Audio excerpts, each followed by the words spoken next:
For all the media condemnation of Imus's denigration of the Rutgers women as hoes, what about those who routinely use that word and others far worse, including the N-word, rap artists and hip-hop singers? Why do they get to make millions of dollars with lyrics about sexually abusing, degrading, and even murdering women? Lyrics like these. One touch sunroof, leave it alone. Ho, see you can't believe it's going back on the song. She want that bubble gum. Is they a double mint? Two shooting me, so I know that I'm a win. Joining us now to talk about this, Eric Deggans, media critic for the St. Petersburg Times. And from Orlando, Paul Porter from IndustryEars.com. Eric Deggans, you're a former music critic. In your younger days, you even cut a Motown record. Now, what we just played there is obviously the milder version that we can actually play on the airwaves. Sure. Why does the mainstream media give these artists and these record companies that provide the contracts a pass on this question? Well, I think you'd have to go to your bosses at CNN and ask them that. What I can tell you is that people have been protesting, black people have been protesting lyrics in hip-hop for years, from 1993.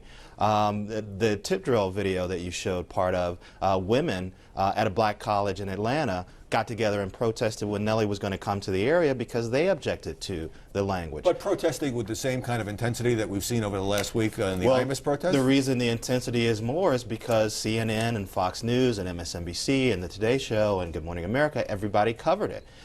Why these programs didn't cover those protests before, I don't know. I've written about it. Lots of African American columnists have written about this issue. Paul Porter, you had worked at the sister station of Hot 97 in New York, which plays a lot of rap music, and you complained about some of these songs, including one that began, "Beat that bitch with a bat." What was the response to your complaint? I mean, it's always negative. Look, the only thing, and just along the same thing that happened to Imus, they made a business decision, not a moral decision. It's about ratings and revenue. Those two things, and no other standards happen right now with the consolidation and corporations now. The only thing that's important is making money. And for example, Viacom, the parent company of CBS, they own MTV and BET. Thousands of things, how it happened, 10 times worse than what Imus said on a daily basis. And they're not going to change BET or MTV. So how do you explain that discrepancy? They booed Imus off the airwaves, but they're allowing this to go on these other company properties. Right. It was a business decision. American Express pulled out. If none of the advertisers pulled out, it'd be business as usual, full speed ahead. And that's what's happening. Folks, just like Eric said, we've been complaining. I worked at BET for 10 years. And folks have complained about it. And they just, when it's black on black crime, it's not newsworthy. Interesting racial divide here. A new CNN poll, if we can put that up on the screen, were Imus's remarks about the Rutgers women offensive? Whites, 55% said yes. Blacks, 68% said yes, although more whites put it in the second category of inappropriate.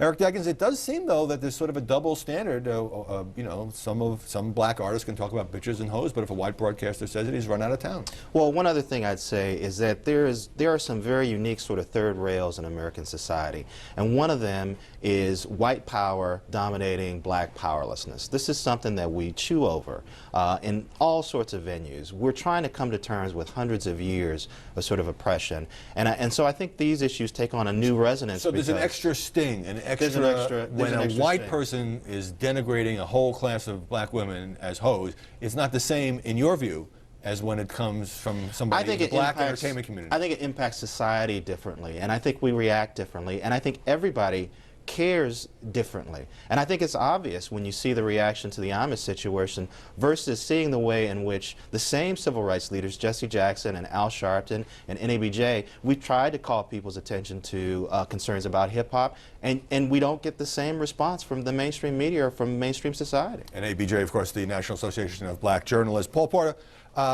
tonight on Black Entertainment Television, I happen to notice this online, there is a special called Black is Beautiful, the N-Word. And ask the question, has our, meaning the black community's repeated use of the N-word in our music, movies, and conversations given white people a pass to do the same thing? What do you think? No, I don't think black folks have a pass to do the same thing. I just think the images and the things that we see are dictated by folks that don't look like us. It happens time and time again that we we're confused by what we see on television and think that that stands for the real values of Americans, black and white, and that's not the case. I would say, I think in the black community there's an ongoing debate, and it's taken a while to break down the denial of the impact of the N-word. I personally don't agree on banning any word separate from its context, but I do think there's a growing sentiment in the black community that this word should not be used. We've seen publications like Ebony and Jet ban the use of the N-word in its pages, and I think more and more black people are realizing they can condemn the language and not condemn the art of hip-hop. Do you think that this whole Imus controversy will move us forward even an inch toward cleaning up the culture? I think it will move us forward an inch. What's disturbing me is that we're not talking about some of the deeper issues, and we're not talking about them in a way that we're hearing each other. Black people and white people are expressing their frustrations, but we're not really learning from each other and finding a way to sort of move forward together. But what about the audience, Paul Porter? You know, Imus had millions of listeners and viewers on MSNBC, a lesser amount certainly on cable television. Some of these other, I see, you know, HBO comedy specials that use really raw and raunchy stuff people watch. So does the audience bear some responsibility here? Howard, crack sells. Does that make it good? Exactly. No. But what you see is what you get. On Friday, one of the biggest things that happened in radio is the FCC settled on payola on a national level with the 4 largest broadcasters that own over 2,000 stations, allowing pay for play. They settled for $12.5 million. Never got covered. Back in the day, Well, got covered a little bit.